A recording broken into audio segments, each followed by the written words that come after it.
A good conversation can shift the direction of change forever. Would you leave it to chance? Join the authors of Design to Change and explore this series of conversations with designers and event owners. Driven by the need and conversations with event owners and event designers who use the event canvas around the world, this series explores the depths of conversations to elevate your abilities to look and act beyond the now. Episodes are hosted by Ruud Janssen, Rolf Friesen, Dennis Lehrer, and Paul Rukens, with illustrious changemakers, designers, and pioneers in the field of design and beyond. To explore these conversations and additional content, visit designtochange.online. For now, let's start the conversation.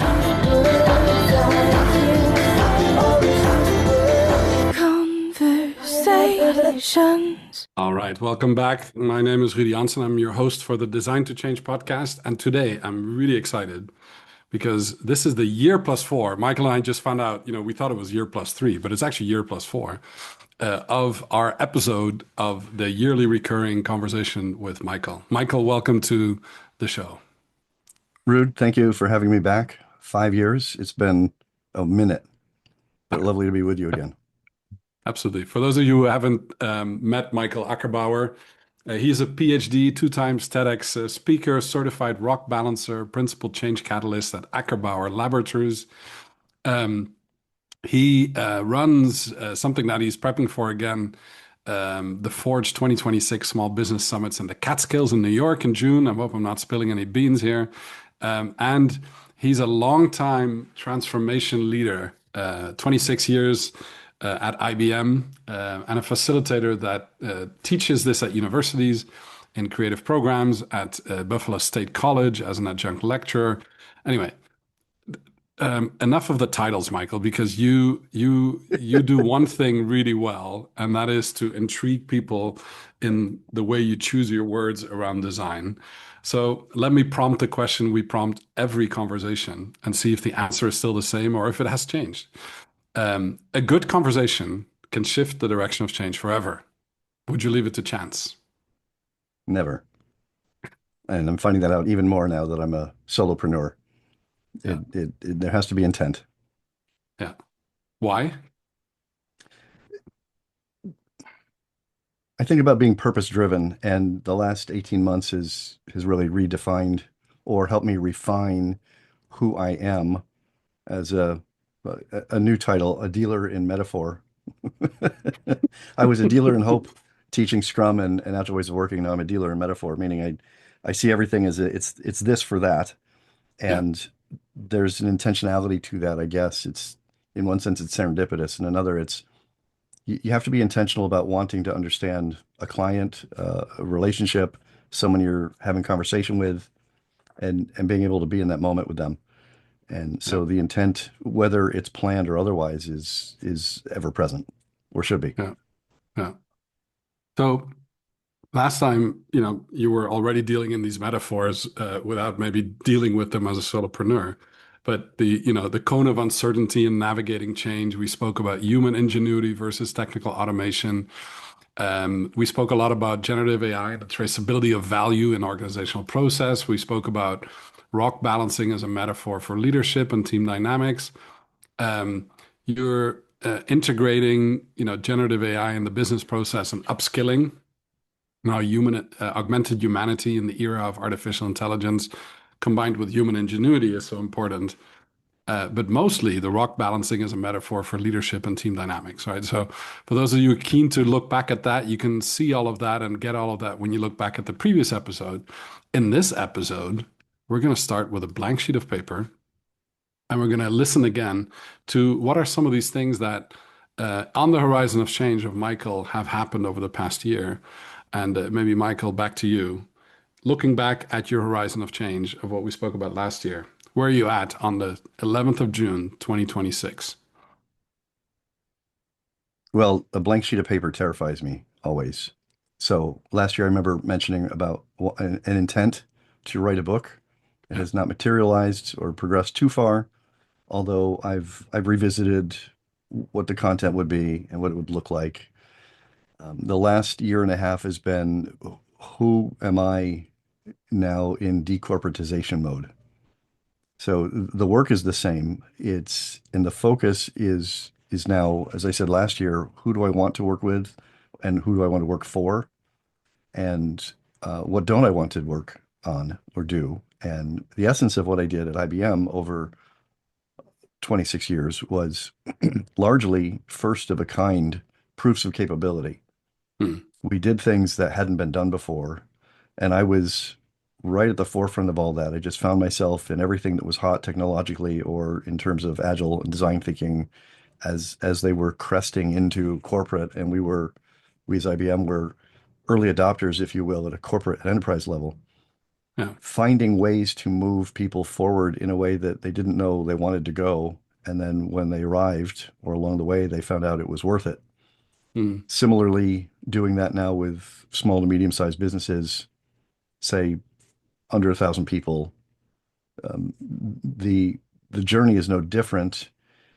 The thing I noticed between where I was this time 2 years ago or two previous conversations and where I am Mm. today is I'm choosing the clients and I'm developing relationship with them as I was doing at IBM, but more so it's the focal area for me. If you have good relationship with a leader who knows they're stuck or knows Yeah. that they have opportunity to grow or change or they're facing change or disruption that they didn't anticipate, the more relationship there is, the more trust to say this, that I know a way through and I can help guide you there. I can help point you in the right direction. I can help facilitate the right conversations.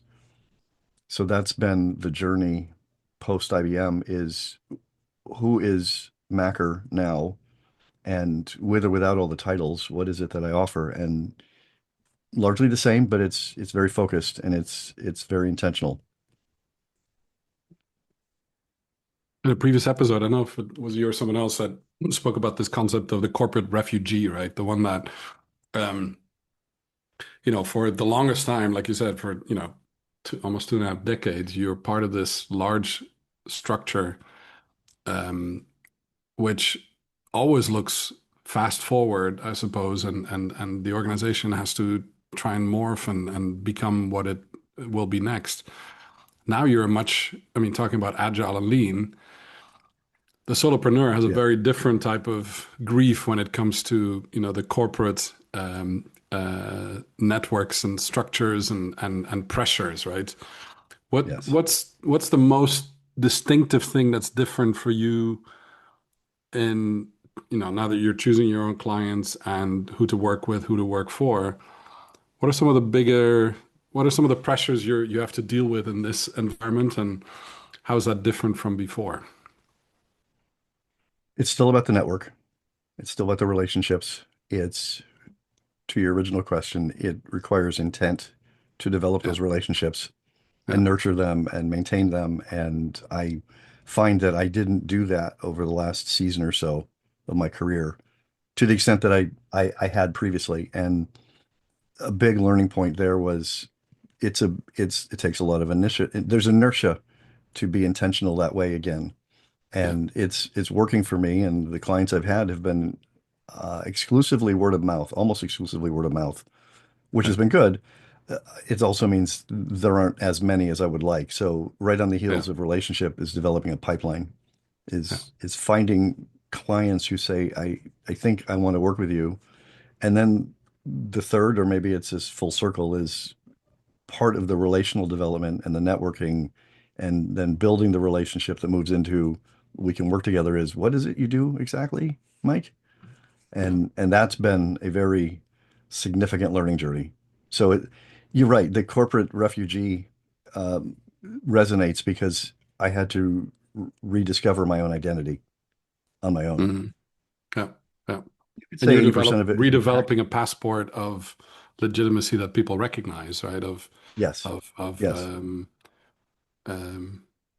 I remember us speaking about this last time where, balancing the human expertise with completely new capabilities that are coming into the workspace, AI being one of them, but Right. there are many others. Um, Finding the balance and clarity in getting people to recognize what it is that they thought they wanted, but then really, perceived they needed once they worked with you and provided the word of mouth to someone else to say, hey, I think you should give Macker a call, Yeah. as Michael Ackerbauer is probably his acronym. How did that turn into Macker? Explain that to us. It was my first consulting gig, um, early out of university. The account had their IT rules were it's your first name, the first initial of your first name, and the first five-ish letters of your last name. Yeah, So M. Acker, and everybody just called me Macker in the IT rooms, and yeah, it stuck. yeah. When URL or Mostly when stuck. when when email addresses or usernames became, code names for individuals. Right, It does right. the So it work, became right? my I mean, persona. yeah, exactly. I mean, and I think maybe that's part of your branding as well, right? When you said, the Acker Labs, or the way that you um, create competitive advantage by being 3 steps ahead of what everyone else is about to discover, but also allowing the design thinking, agile methods to that you've used at scale now make their advantage in the much smaller maybe organizations, where you say up to 1,000 people, Hmm. which is still a very large company, I would say, Hmm. but Hmm. very different from the kind of magnitude that IBM represents, I suppose. What is the role in your current being? What is the role of events? Because this obviously is a podcast about event design and about the role of events and how event owners perceive the role of events in their organizations and communicating their values, their culture, um, but also creating a space for people to feel a sense of connection and meet like-minded others. What's the role of events in your current state of being? Events for me have been few and far between. I did go to an international conference last year called CREA, we mentioned, Hmm. and met with my European cohort or contingent of creativity practitioners and Yeah. facilitators. And that was intentional to say, I'm on my own now and I'm out here and I'd love to work with you. I'd love to work with clients here. I'd love to know you. I didn't Hmm. really say, hey, I'm looking for work. I really said I want to get to know who the larger, broader network is that I hadn't spent time with. That didn't the affordances for Europeans to come to the States and especially to Buffalo logistically, maybe it was a little easier for some of Americans to go to Europe, Yeah. and certainly more attractive.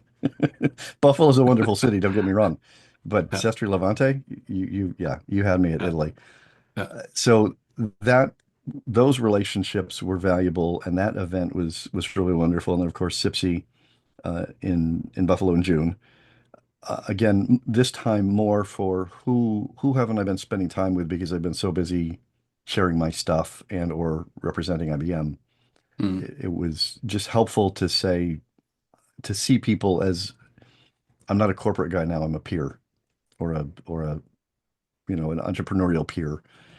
This year and late last year, I developed some really great strategic relationships with a couple of different other consultancies slash solopreneurships and have done some work with one in particular this past spring, and we're continuing to work together on new client engagements. And I call it like NASCAR with stock cars. You draft, as you know, if two cars are going together, they go faster.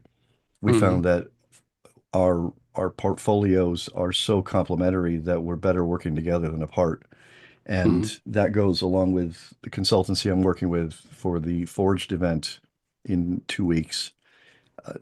I met through a personal contact who is also now a professional contact, and he said you Hmm. really need to talk to this person, and we had coffee and hit it off, and the more we talked, the more we said her group and me together said, wouldn't it be great if we could, because both our focal areas are regional small businesses, small to Hmm. medium size, wouldn't it be Hmm. great if we could bring a bunch of different small business owners together, small business leaders, and allow them to get to know each other, but also give them a taste of what corporate learning and development looks like that they would benefit from. So how might we help them take a day and work on their business, not just for their business. Yeah. So this has become a big focal area for me for the past 4 or 5 months with that group. And it's a first of a kind, which is the arc of my career has been proving capabilities that teams and organizations didn't know they had the potential to do. Yeah. So we're treating it as such. We're going to see if it works, and we already decided even if it, however it turns out, we want to keep it going annually. Yeah. So four And so people, this is like a foundational event. This is the yeah, first one of its kind. right, right. So I'll And be so talking what about happened, how, because you're now yeah, then the event owner, I suppose, because you're part of the initiating team that creates this event. yes. Um, how does it feel to launch an event from scratch like this? And what are the things that went through your head as you were doing that? Well, what was going through my head as we were launching and promoting and looking at registration, I was somewhere between fear and terror. Not because not because we don't believe it's worth doing. It's how do you know who you're talking to and how do you know it's resonating? And oh, by the way, I don't know if this is a post-COVID thing or an online thing, but and it was similar internally. You'd get for however many people said yes to the invite, you would get about 30 to 40% who would not make it. Yeah. Here, it's you generally don't get people to, and perhaps Ruud, you've experienced this yourself with all the events you host, is signups come in the latest hours of the registration window. So we will be having a stand up today and catching up to see how we're doing. I'm really eager to find out. I know a couple of people in person I handed a flyer to said, yes, I'll come. And one said, I'm signed up. So, about a 25% response rate in my personal empirical experience. But it was exciting to say this is possible, and because it was a blank sheet for me, but they had a plan already in mind. They had a structure to it. They had the infrastructure to just launch, and really, I came alongside it to promote it and advertise, and it's been a great experience. The downside is only if we don't see as many people as we would have liked, but it's Yeah. still a learning point, and we'll build Yeah. on it. Yeah, because events are full of fixed costs and some variable costs, right? So Right. the the ability to pull off events, especially I think the ability to claim some space in the time calendar in the mind of whoever decides to carve out that day or multiple days to be part of it, and the ability to claim it ahead of time, right? That predictability of claiming the time and saying, I intend to be there versus I will be there versus I signed Yes. up and I will actually show up, right? Those are like Yes. four different dynamics of Right. intentions that only the latter is the one that creates the potential value, right? Right.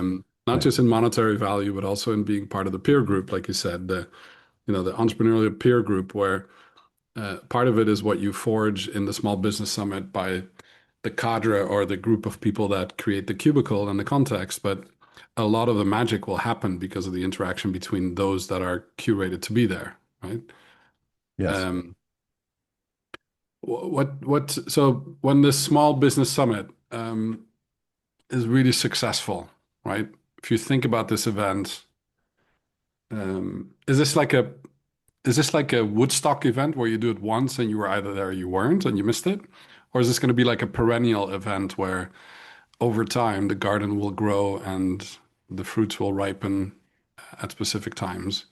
How do you see this event a couple of years down the line if you look back at it? I, I think a little bit of both. I think, oh, you missed it. Well, they did some really cool stuff. You need to go next year. And word of mouth gets out that we know what we're talking about. We're good to work with. There's potential engagements that come out of it.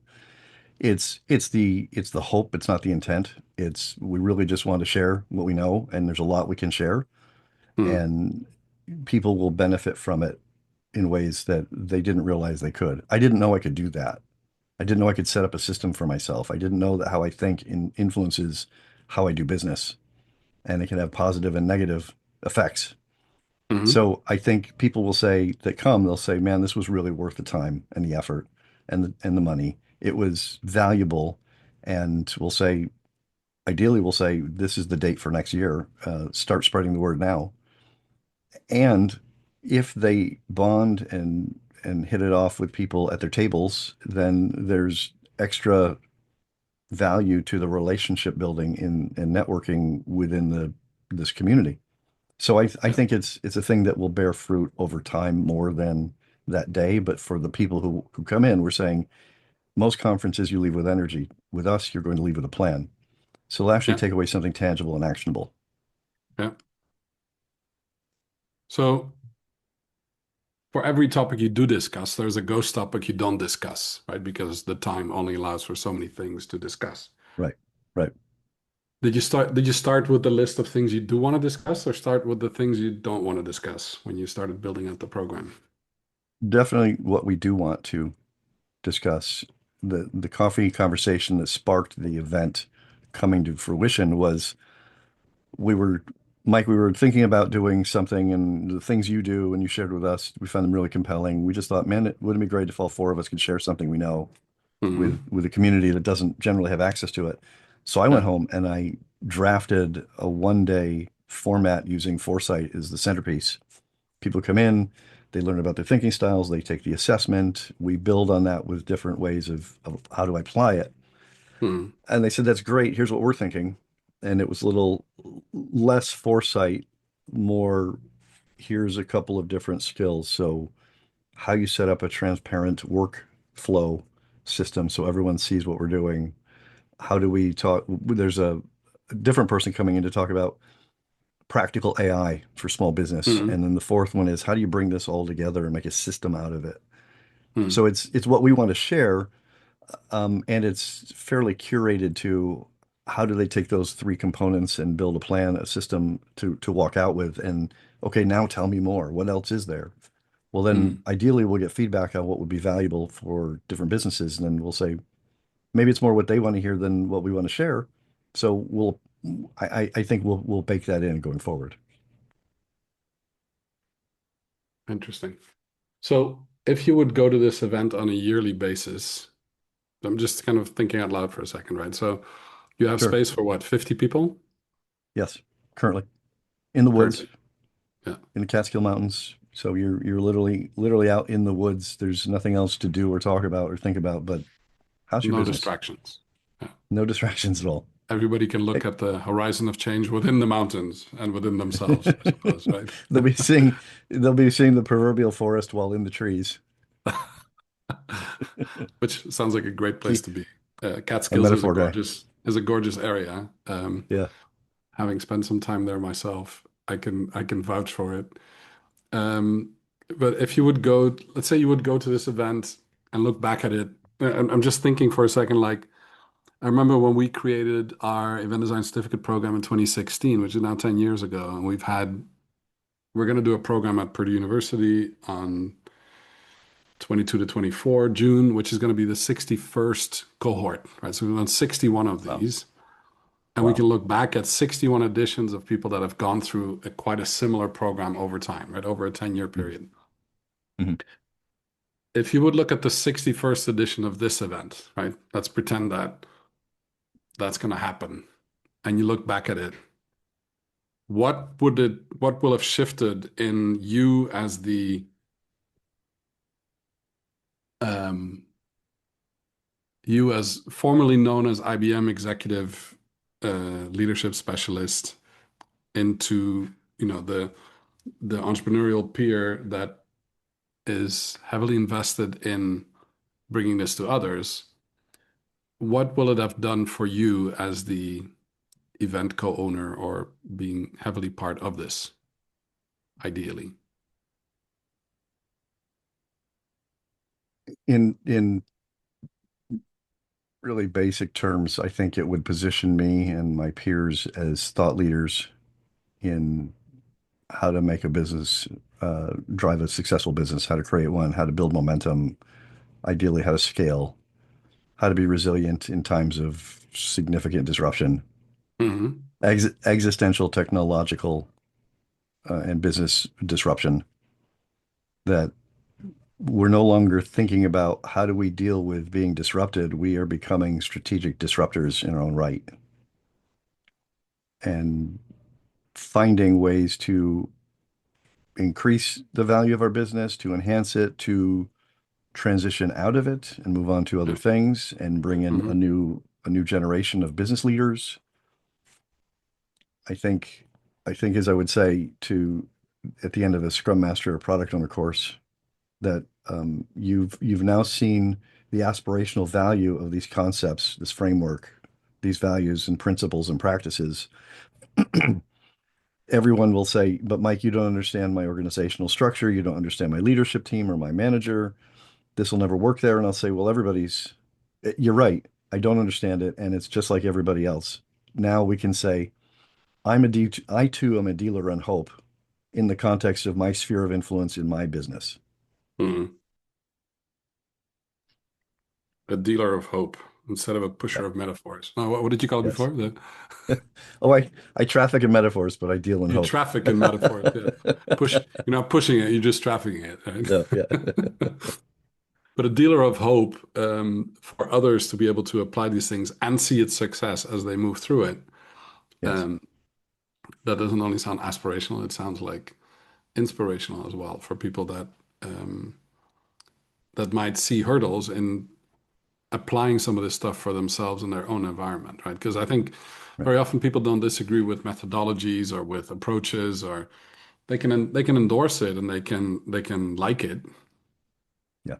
but seeing the horizon of change and the um, the opportunity to actually implement it to create value in their own environment, that's usually where the application goes astray, right? Or where the suspension of disbelief after a program and actually being able to do something with the program becomes the moment of truth, right? And you said, I think in the branding of Forged, it also says that, right? Where you don't walk away with more knowledge or inspiration, you walk away with a plan. Mhm. So 10 years from now, I'd like other people to be people who sat in the room this month and next year. They're the ones that are really doing the leading, and I'm retired. Or Yeah, I'm sitting back and enjoying it because I'm yeah, seeing not only did they take it on and make it successful for themselves, but now they're doing it for others as well. yeah. And I think this is part of enabling the skill set to create value for others is probably one of the most Mhm. gratifying things you can transmit, right? So that others can apply it in practice and be successful doing that. Um, Yeah. the hardest part is having the patience to um, and probably grit and perseverance to keep at it when the context changes, right? For yourself or for others within it. Um, I was just speaking to one of our most recent participants to an event design certificate program, had lunch with them here, and I found out they lived in the same village where I used to live for quite some time in Switzerland. But, I hadn't met him because my colleagues were delivering the training that we created in The Hague in the Netherlands. And so um, when he ordered some materials of ours, I decided to, instead of sending them by the mailman, I decided to go bring it myself and surprise them, Mhm. which was making it it's almost like a reverse connection, right? Where, hold on, we used to live in the same village. I moved away, but, now, whatever, 12 years later, you're going through this thing that we created, 10 years ago. And now we're having a really interesting conversation over lunch, which is the reason why our podcast was delayed in the recording by 1 hour, because good conversations make you lose track of time, Yes. right? Yeah. Yeah. Like you completely, or at least and I noticed because the staff in the restaurant started sitting down and looking at their watches and thinking, we close at 2:30 or 3 When are o'clock. they leaving? What are these people still doing here, right? So, How do we encourage them to find the door? yeah, the restaurant was built for the functional aspect of giving you lunch and making you go away, right? It was Yes. not built as a cubicle for conversation that could last as long as possible. Uh, so built for purpose, but the intent of the conversation was similar to this one. And Right. um, why am I sharing this story is because I think exactly what you said, networking works in mysterious ways, right? Mm. Some of Hmm. our best clients are people that left their previous company and moved on to a new company and became a client within that new company, right? So brought the trust relationship because they changed in their environment to a new environment. Um, Right. Now you can't expect all of the people that you work with to keep changing jobs just to make sure your pipeline is filled, right? No, no, you can't depend But on that. yeah, but it is important to keep track of those relationships and to keep connected to the ones that create value, right? Right. Yeah, And that's a real paradigm, even a polarity, if you will, of are we being relational or are we getting something done together? Are we yeah, achieving things or we just have coffee? And yeah, there's a synergy that, as you said, when good conversations happen, you tend to lose track of time because you fall into creative flow. yeah, And I guess you could say then, back to an earlier question, what hasn't changed for me is I'm all about helping teams find and maintain their creative flow or mhm, understand how to harness it or create the conditions for it to be more prevalent than less. And to be able to go back to certain network connections now and say, man, we really did some cool stuff together back in the day, which is cool to reflect on it. But there was work we were doing that had purpose and meaning that we engaged in with such fervor and passion that we were natural evangelists of, isn't this great? Isn't this cool?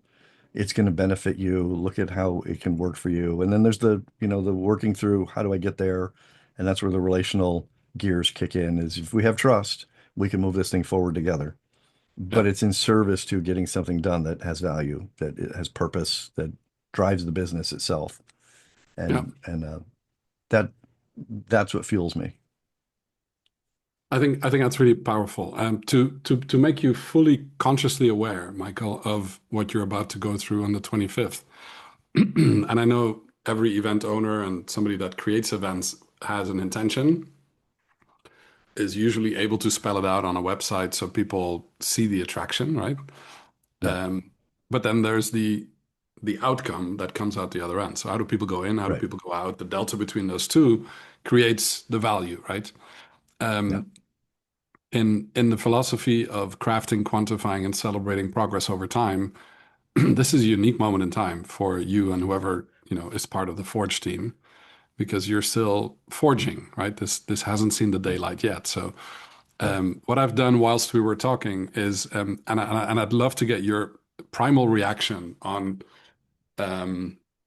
kind of a pre-mortem on your own event whilst we're Sure. in this call, and I'll share it with you so you can share it with your fellow organizers. Please. But the initial reaction is always a powerful one, right? So, and what I'm going to share with you on the screen, if you're just listening to this, right, we're going to read out some of the highlights, but this is something that we call the event culture analysis. It's a brand new tool that we've developed to be able to assess and benchmark events over time, right? To figure out if this event were like a museum, what are the artifacts that come out of this, right?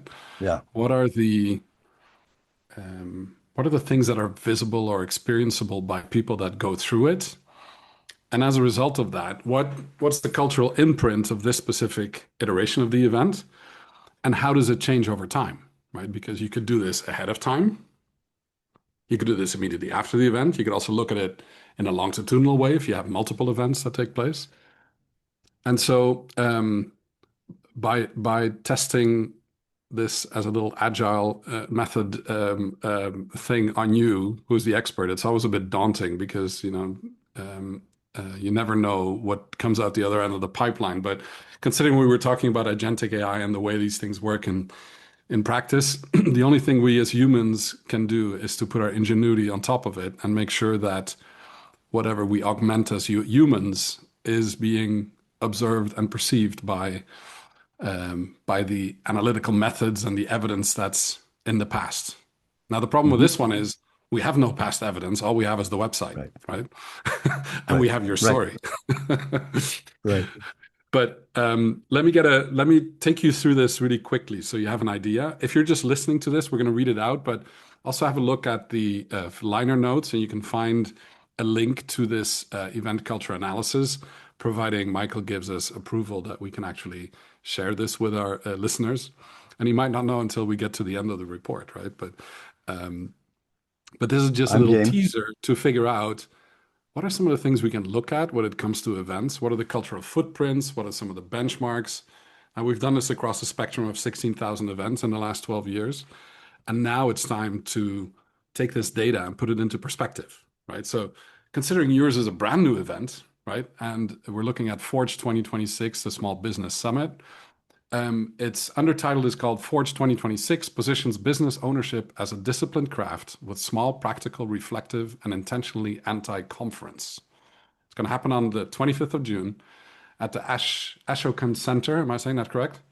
Mm-hmm. In Olive Bridge, New York. Yeah. 7 sessions, 4 speakers. We analyzed this website on the 11th of June 2026, just for reference sake. And it's a very meager data analysis of the things that you put forward. So in the themes and tones, the program concentrates on execution, self-knowledge, and operational clarity, a working day, not a watching day, and it shares below our approximate weightings of the visible agenda. So it says that the practical execution and next action planning, right? Think big, plan small, move fast, close and what's next is about 30% of the program. Self-awareness, decision-making style, knowing yourself is about 20% of the programming. Operational visibility and systems mapping, visualizing the work, is about 20%. Practical AI adoption without hype, trusted AI, is about 15%. And then peer accountability and intentional community, arrival, coffee, lunch, founding cohort messaging, is about 15% of the theme and tone breakdown within your program, the way it's looking at it through this lens. What's your first reaction here? I love it. I love it because I'm doing this with, I'm doing this for myself, for say prospecting of potential clients. And I gave it a very specific framework and filter of what I'm looking for that would be signals that what I do would resonate with the influencers and decision makers of that company. Yeah. And I love analyzing my own stuff. Yeah, right? Because it's interesting to look at it through a different lens, I suppose, right? Yes. In the tone breakdown, it gives a sentiment score of 0.72 out of 1, right? It's confident and constructive. The language promises usable output over inspiration. It's warm, but with its sleeves rolled up, right? So the tone breakdown, instructional 55%, aspirational 30%, 10% other, and critical policy is about 5%. Then it looks at the opposite truth. What does the agenda leave out, right? Because it's just as important to know what you are not talking about than what you are looking to address. The missing topics, according to what the agenda leaves out, is capital access and financing, right? There's no visible emphasis on funding, credit, investment, or cash flow finance. The other thing the agenda leaves out is marketing and customer acquisition. The program focuses more on internal clarity than market growth. The labor and workforce strategy, people leadership is implied but not developed as a dedicated topic. DEI and accessibility, no substantial explicit programming visible from the public website. Sustainability and climate, nature-based venue symbolism, but sustainability is not framed as a business theme in itself. Does this feel like a correct observation, or is it hallucinating? I think there's I think largely accurate, on point. Internal clarity and the market growth. Yes, we're not thinking about how do you build the business from a financial perspective or from a market growth perspective so much as how do we help you as the founder or the leader, the owner, take yourself out of the day-to-day operations long enough that you can focus on other things like going on vacation or taking a day off. Even one of the questions I think we ask somewhere in some of the ways we promoted it is, are you able to take a day off and the business doesn't fall apart without you? Are you able to take a month off so you can go on vacation or relax or recharge? So it's intentionally, this round is for the leader to say, wow, how might I step outside of the machinery just long enough to reflect or take a break or have a nap? Keep the machine going. Yeah. So is the business built around the so is the business the person, or is the business, right? I think that's a very important thing that probably comes forward in this. Hmm. In the persona and power map, what you'll see here is that it's very triggered to look at the typical kind of distribution of the ones that are involved in events, right? So C-suite brand leaders, it looks at the stakeholder, the attraction, the agenda fit, the emotional hook, and the notes, right? So I'll leave this here for a minute just because, I don't want to read out the whole report, but just give you a sense of what this is. Those that are in medium attraction mode would be C-suite brand leaders, agency producers, association leaders, independent planners, independent operators. Lower in the attraction mix would be students, next gen, maybe destination leaders, sponsors, vendors. And again, this is looking through the lens of how you would typically look at the cubicles within a specific event. There's an inclusion and a global view as to a number of topics here, which are hard to assess when you don't know the actual mix. There's something called sponsorship and commercial gravity, right? Which looks at how influences the content by those that are financing it, right? So sometimes events are heavily skewed by the money, right, so to say, or by who funds it or who sponsors it. And it looks like your editorial content is at 85%. Sponsorship sessions would be under 10%. Vendor demos under 5%. Right? Sponsor favorite topics would be AI adoption, business systems, productivity management tools, and coaching. Sponsor avoided topics are labor conflict, capital inequity, regulatory pressures, economic precarity, and structural barriers. The sponsor appears present but contained. The event's language protects the participant experience from becoming a vendor marketplace. How does that resonate with you, Michael? I think very well. We do have at least one sponsor. We would probably take a more intentional view of that of sponsorship for a follow-up, a second annual. We've considered maybe even quarterly. So yeah, this is homegrown from scratch by design, with the understanding that with sponsorship comes a real opportunity, and I would absolutely say with the intentionality of who our audience is, we'll know better based on who arrives, and we'll also have a decent sense of the landscape of who are the leaders, business leaders in the say a 75-mile radius or up to an hour or two radius of, in this case, just outside of Kingston, New York. Yeah. We'll have a better sense of how do we approach them in the future. Yeah. Excellent. Risk and courage index. The overall risk score is 4 out of 10, right? It's a courageous in format and experience design. It's more cautious in its social, economic, and policy agenda. Where it shows courage is in it rejects the conventional conference format. It limits capacity to 50 people. There's no virtual optional recording. Promises concrete output rather than inspiration, and makes the venue part of the learning design. Where it plays safe is on limited treatment of systemic business constraints, limited explicit inclusion, accessibility, or sustainability framing, and AI framed mainly as practical opportunity rather than contested technology. If you would look at this event 10 years down the line, what risk and courage index would you design for in the future?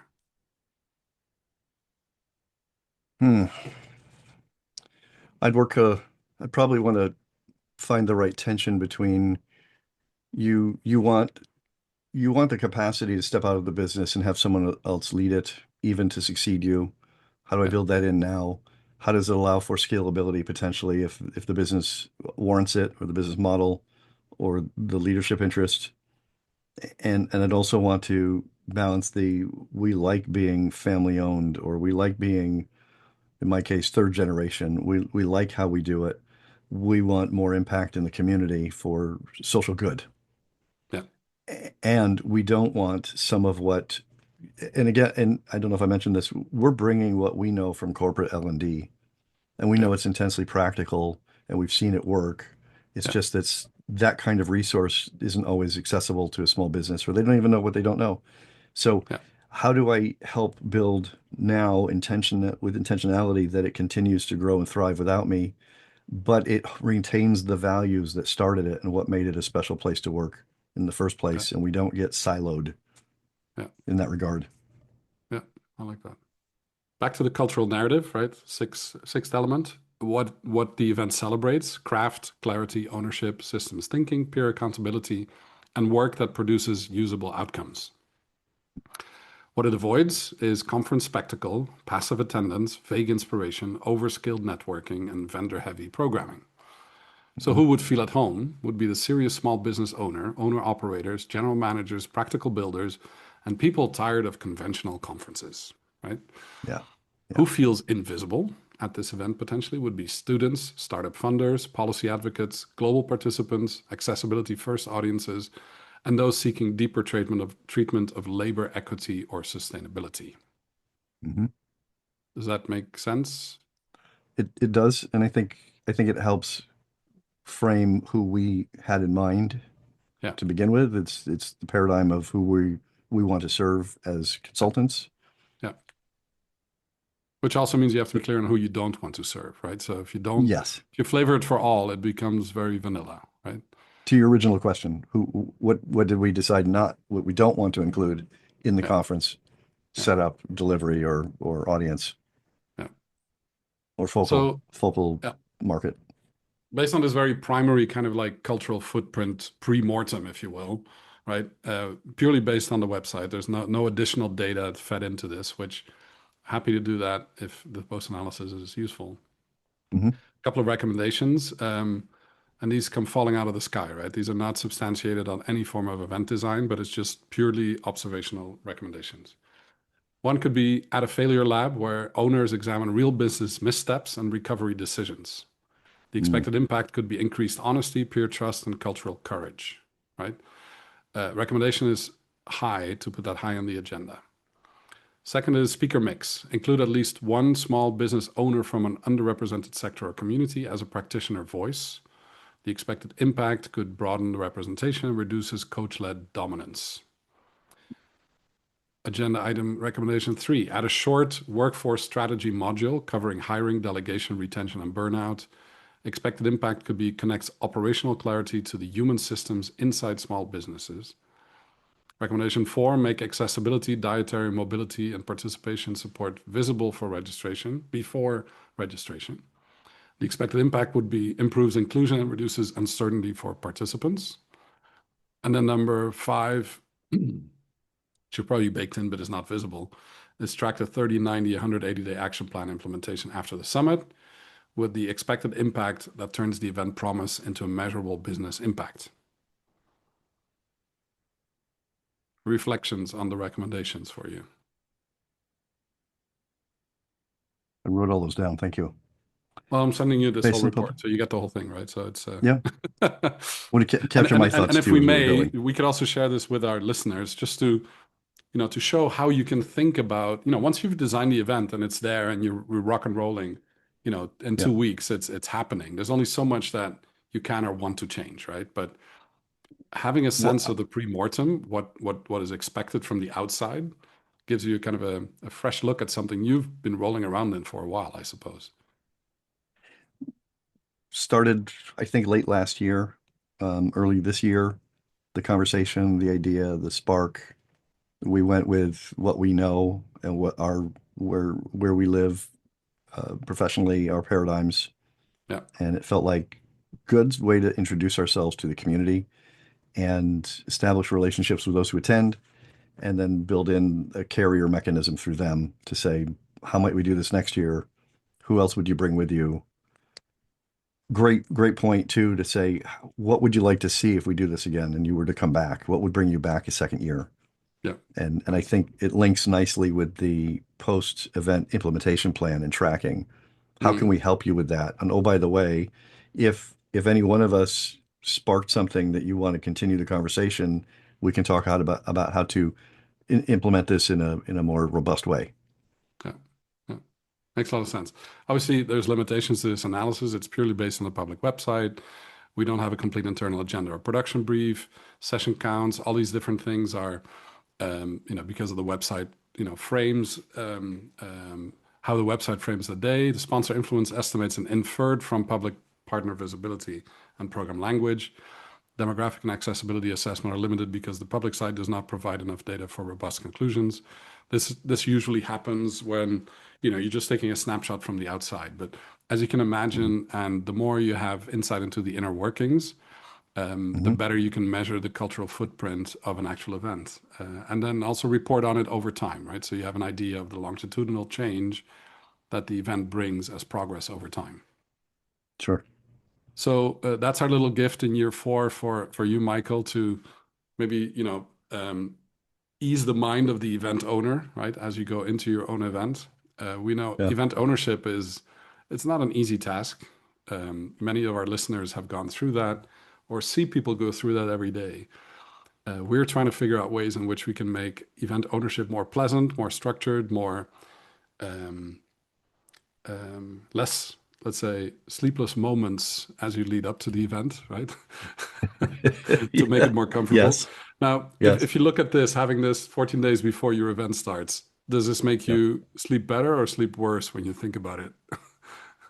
I think it reinforces what we already set out to do and had intentionality in it, Yeah, and points out here's how to make it even better going forward. yeah, yeah, And a couple of the recommendations could fit right into our planning to say, how do we lock this in for next year? And in between, how do we help help the business owners who join us to keep their own cadence of improvement, continuous yeah, improvement?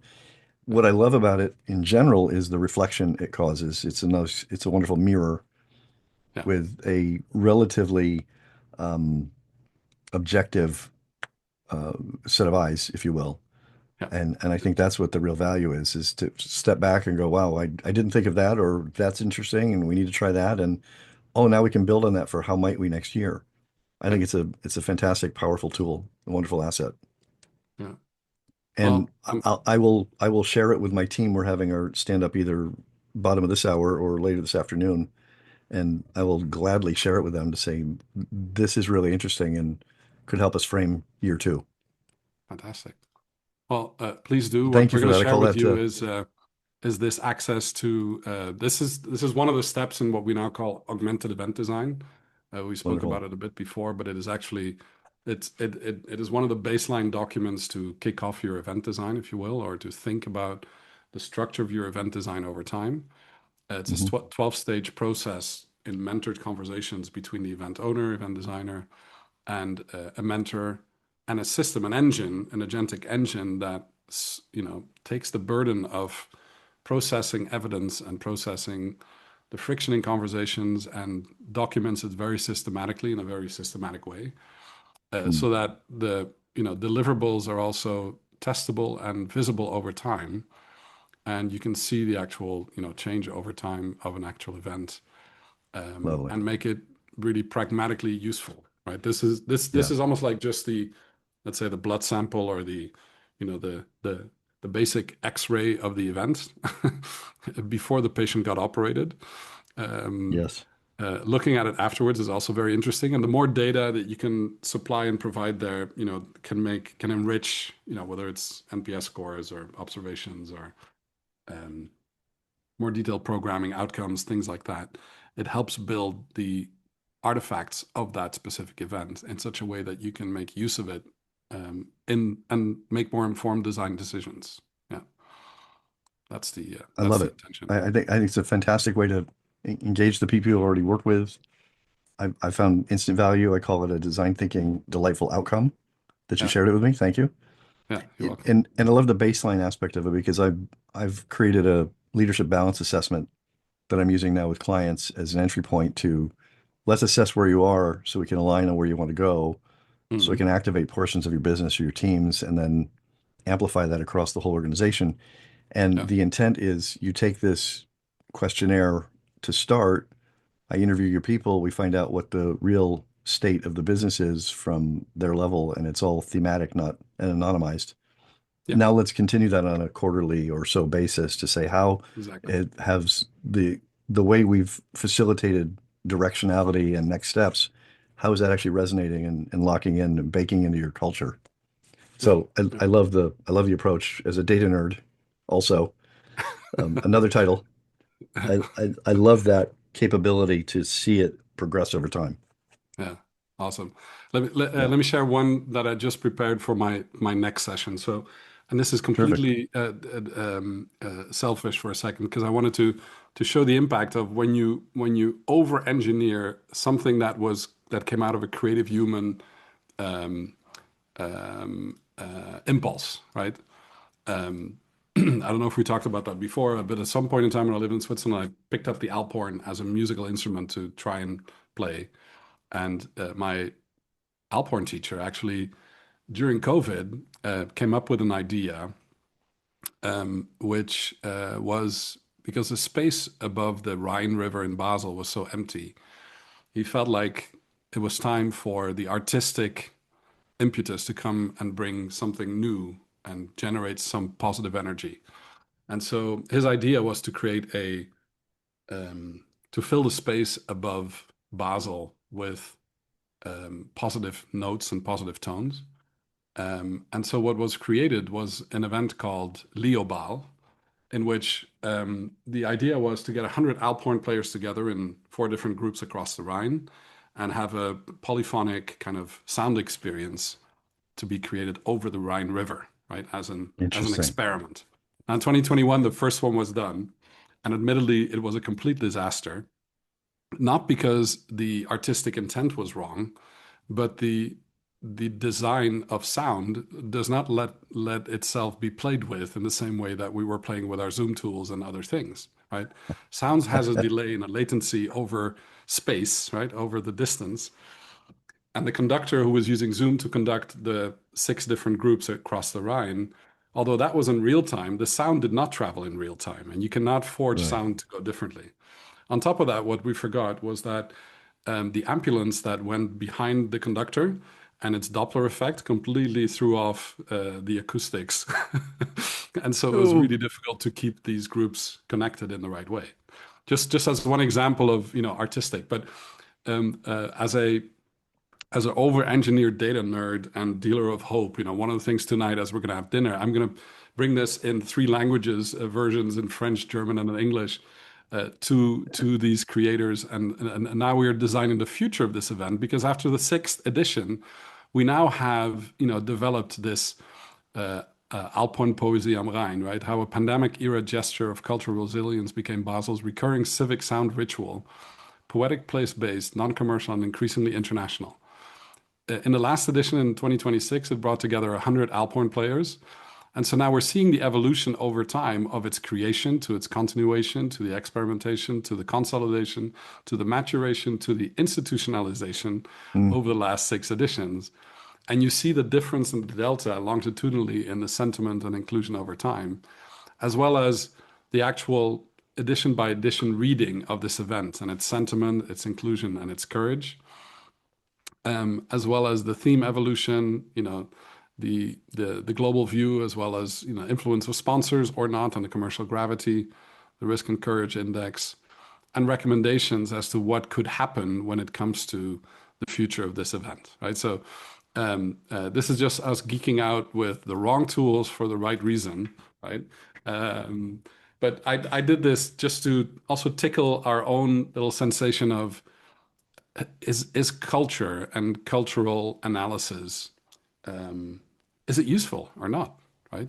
Should we be doing this, or are we just finding hammers for the nail that's already there? right.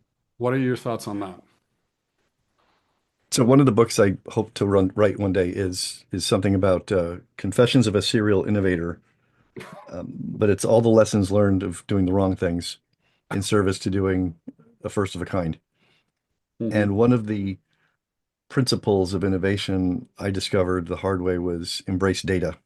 Yeah. And the hard way being, if you have a leader who, all things being equal, has final say on a decision, Hmm. and it's their gut feeling or it's not necessarily a rational decision that they're making or standing on, you have to have something objective to show them Yeah. to Yeah. influence their thought. And for you to say, can we measure a cultural event and see its value? I say, I don't know that that was over-engineered so much as you provided, as we said before, a mirror of what happened and who would have maintained that institutional knowledge. Otherwise, it would be from their frame of reference. Yeah. So I love the objective aspect of it, and you can say, look how we growed, and look at the evolution of it, that it became a thing. It is an institution now of it in its own right, and Hmm. it arguably, how much of that would have been possible if you hadn't tracked it year to year. Yeah. So I think it's a very you to me you proved that demonstrated that it doesn't matter what the event, the phenomena is in recurrent as it's recurring. How do we Yeah. capture snapshots so we know how it went and Yeah. how we can improve and why it mattered? Yeah. Yeah. Yeah. Exactly. Because And the effort that goes into something like this of bringing together 100 Alphorn players from across multiple countries, organizing this completely altruistically, nobody pays anything, but somehow it's magically supported, right? just that alone is a feat, right? Right. That's a Yeah. substantial effort right there. Yeah. Now to Yeah. make it something people want to attend the second year. Exactly. Yeah. Wait, no, it's going to be better this year, we promise. Even if acoustically year one was maybe a complete disaster because we didn't think about this enough, right? Or Right. we broke the laws of physics in its most primal state, right? Yes. But Yes. it was a very mentally intellectual satisfying challenge to then prototype future editions of this. And in its Right. current state, we have moved across another part of the Rhine, so there's no more ambulances. We're using radio microphones and individual conductors with the Okay. audio signal actually going across and not through a centralized Zoom. Got it. We have different composers for every year who compose Yeah. a completely original tune, so it gives credit and opportunity for a very diverse cultural influx from different composers. And I think this is what's going to give it longevity. But most of all, it's the enthusiasm of the event owners and the creators who feel Right. this drive to bring this back to life. And Yes. that is something that's unstoppable, right? So, yeah, Yes. yeah, Especially when you couple it with the word of mouth of the people who came and came back and keep yeah, coming and have shared it with people. It's a movement unto itself. yeah, yeah. So Amazing. back to your back to your horizon of change, Michael, because we diverted a bit with this event culture analysis and us geeking out on the data behind your event, but also the pre-mortem or maybe of next year's version of Leo Baal. Um, Now that you have your call with your co-facilitators and co-creators later today, um, what is currently on your horizon of change when it comes to our year+5 edition? If we would look back at today, what would be Mm. on your horizon of change for that edition that we could look at? I hadn't thought about it this way before, but if I apply my business model view of assess, align, activate, amplify, quite a bit in assessing and nominal amount of activating, Yeah, alignment, excuse me, and a little bit of dipping my toe in the activating, meaning working with clients, slowly and iteratively building the network, figuring out where I am professionally and as an independent yeah, and a fully formed human going closing rapidly on his sixth decade and seeing where this business could go versus where it is today. The horizon is, I feel, all of the saturation of who am I now, an 18-month, partly professional sabbatical, partly reinventing myself as my own brand, yeah, is there's going to come a catalytic moment here, I think. So the horizon feels like somebody's going to say something about me to someone. I'm going to make a better connection on social networking in social networks or at the Forged event or at SIPSy, or yeah, someone's going to hear this podcast and say, maybe I should talk to Mike. I don't know why, but let's talk. And my tagline now, by the way, on the website is reach out to me, I'll listen. So I'm trusting that someone will say, I want to take him up on that. And yeah, it will open up an opportunity that's beneficial for both of us. So I see it coming. I yeah. can't predict it, but I know the horizon. It feels the future feels bright to me. And that's awesome. And I think if you're listening to this and think, hey, I need to reach out to Mike and have him listen to what I'm working on in my small business project or small business summit, or what's this Forged all about? I think I need to be there next year. Or shall we meet in Italy in April next year? Because when these Crea professionals get together, I've never heard of them, but I think it's my tribe, right? Ancestry Leventa, or your program at Buffalo State. We will make sure to add your connection details to the liner notes, so feel free to reach out to Michael. I highly recommend also listening to the previous episodes, because that will give you some of the hints as to how Michael has evolved his thinking and his work over time. It was a treat hanging out with you again, Michael, and chatting, and also rolling up our sleeves, right? We weren't just sitting back, but we actually did some work, I think, we did during the podcast, which hopefully will be useful to you as an event owner. And I'm glad to see that smile on your face as you're 2 weeks out from that big event that's going to happen. That's a good sign for an event owner.